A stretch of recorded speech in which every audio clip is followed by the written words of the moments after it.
বাংলাদেশে আসন্ন জাতীয় নির্বাচন নিয়ে ইউরোপীয় ইউনিয়ন ইইউ কোনো নির্দিষ্ট সময়সীমা চাপিয়ে দেবে না বলে মন্তব্য করেছেন ইইউ রাষ্ট্রদূত মাইকেল মিলার। সোমবার ৫ মে জাতীয় প্রেসক্লাবে ডিপ্লোম্যাটিক করেসপন্ডেন্ট অ্যাসোসিয়েশন বাংলাদেশ ডিক্যাপ আয়োজিত এক অনুষ্ঠানে তিনি এ মন্তব্য করেন।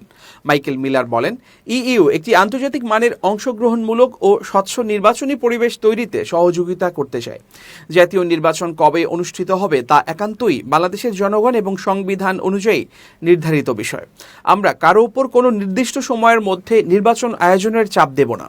ইইউ রাষ্ট্রদূত আরও বলেন, নির্বাচনের সময় বাংলাদেশের জন্য অবশ্যই গুরুত্বপূর্ণ, তবে আমরা মনে করি সময়ের চেয়ে বেশি জরুরি একটি সুষ্ঠু, অংশগ্রহণমূলক ও আন্তর্জাতিক মানের নির্বাচন আয়োজন। তিনি বলেন, বাংলাদেশের প্রধান উপদেষ্টা ডক্টর ইউনূস আমাদের ডেকেছেন। তিনি সংস্কারের বিষয়ে সহযোগিতা চেয়েছেন।